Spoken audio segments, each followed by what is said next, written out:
appreciate the organizing team for organizing a big show in such a short span of time.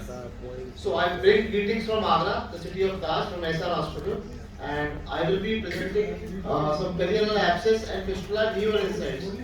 My lecture will be going, it will be a short lecture and it will be going through a journey from very basics to the most advanced things.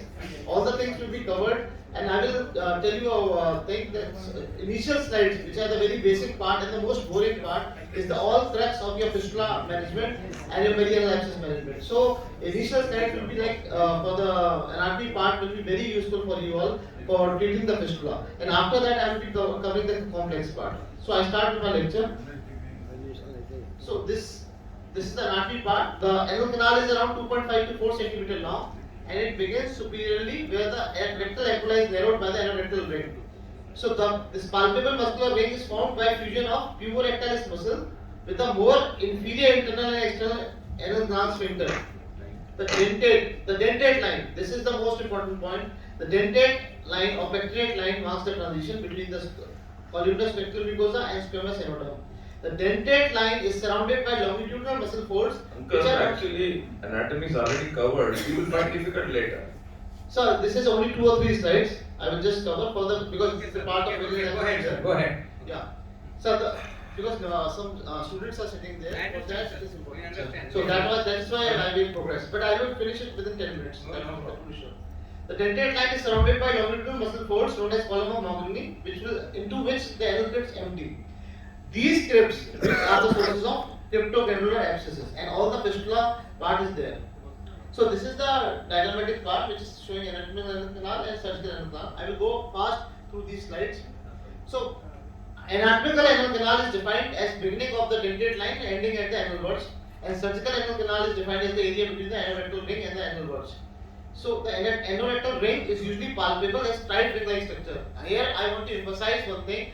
Everybody who is doing PR, rectal examination, should try to feel this anorectal ring, which is felt like cord-like structure. When you put in the finger and ask the patient to squeeze, you will feel as a pit inside it. And so this anorectal ring, you have to preserve in every surgery you do for fistula or you do for any other procedure, because this anorectal ring is for the preservation of the continence of the patient. So you have to understand the anorectal ring preservation in any surgery. So interior anal canal, which is divided into 3 parts. I will not go into the details.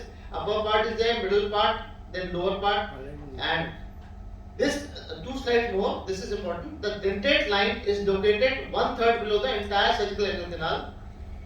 About 10 mm proximal to the dentate line, the anal transition zone is found. It appears purple.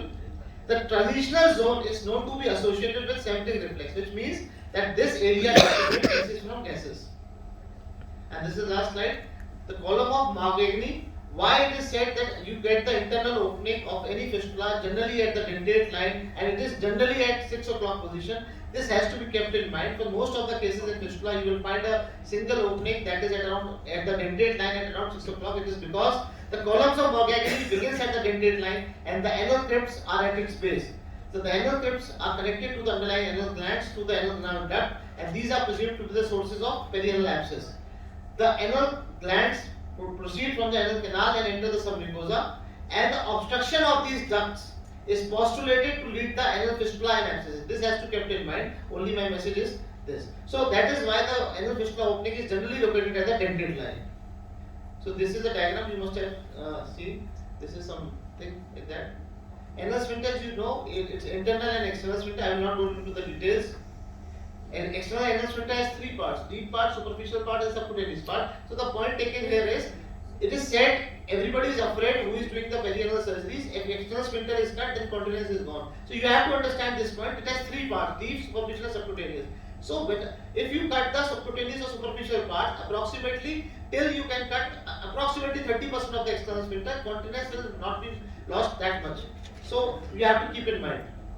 And this is important again. Anorectal ring, last slide of this anatomy. It is formed by the joining of puborectalis muscle, the deep external sphincter, conjoint longitudinal muscle, and the highest part of internal sphincter. So damage of this ring results in the incontinence. So you have to understand in DRE examination how to palpate this ring.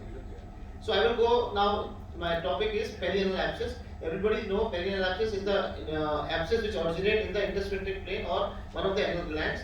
It is mostly classification 5 types. Perianal, which is 60%, ischiorectal, which is 20%, intersphincteric, supralevator, and submucosal. Again, etiology, I have told you again, 4 to 10 times, 10 date lines, it is there. Other causes are Crohn's, tuberculosis, carcinoma, trauma, IBD, and many other causes. Pathophysiology, there is glandular secretion, stasis, infection, separation, abscess, and annular. Presentation is generally perianal pain will be there, discharge will be there, chills, fevers, ischiorectal pain, and there will be a DRE will be painful. The treatment main part is the incision and drainage of the deroofing of the cavity, packed with gauze and iodine, IV bath, sitz bath, and IND. So you have got for the management part. I will not go into the details again. So there is some another technique for the post-anal abscess and horseshoe extension. If there is a horseshoe extension, we go for the Henle's technique. In Henle's technique, the posterior midline incision is given, and the muscle attached to the coccyx and superficial sphincter, external sphincter, and the lower edge of the internal sphincter are divided. One or multiple secondary incisions in the skin overlying the ischiorectal space. You can see here. An incision of the anorectal abscess, and the modification you can do in the if there is a horseshoe shaped abscess. Second, sometimes abscess comes out in the luminal region, so you have to do the IND at the two parts, at the anterior part at the luminal region and the lower part. So I will now come up to the recent methods in anal fistula. I will go into the anal fistula. For any anal fistula, you have to see 3 or 4 things. 5 essential points for any examination of anal fistula is the location of internal opening, location of the external opening, location of the primary tract, location of secondary tract, and any presence of underlying disease. These 5 points should be kept in mind. And these principles are the basic principle of management which everyone should know. Obliteration of the internal opening is the key to the success of the treatment. There should be good local sepsis control. The part of the fistula tract that is outside the sphincter should be opened and drained. Again, what I told you earlier, if less than 30% of the sphincter muscle length is entered by the fistula tract, it can be safely cut without major incontinence. This has to be understood. And if greater than 30% of the sphincter muscle length would be cut, then it would be safer if we use a ceton, and biopsy should be performed. Now I come to the latest surgeries which are been going. Sphincters preserving surgeries. The principle again, disconnect the fistula tract from anal canal. The surgeries, I will not go into detail of any surgery, just I will brush up the names. Lift, slot, mucosal flap, dermal flap, primary closure. Drainage from the external opening and de-epithelialization of the tract by curettage, laser, endocardial, and waft.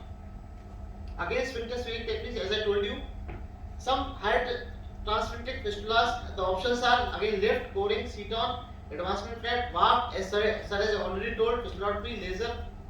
So this is again a new thing which will be coming up very soon. There is a tissue engineered assisted ceton therapy, which is not right now not in India, but this is under the process of biomedical engineering, and this will be very soon coming up.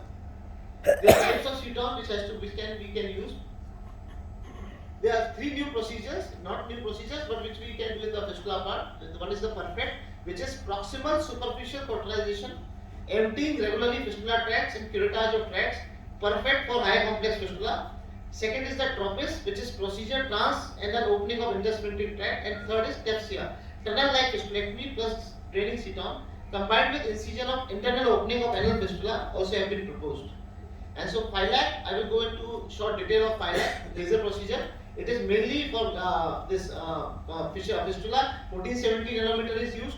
400 to 600 micron radial fiber which emits 360 degree radiations. Laser energy is emitted. It causes shrinkage. Fiber is slowly withdrawn at 1 millimeter per second.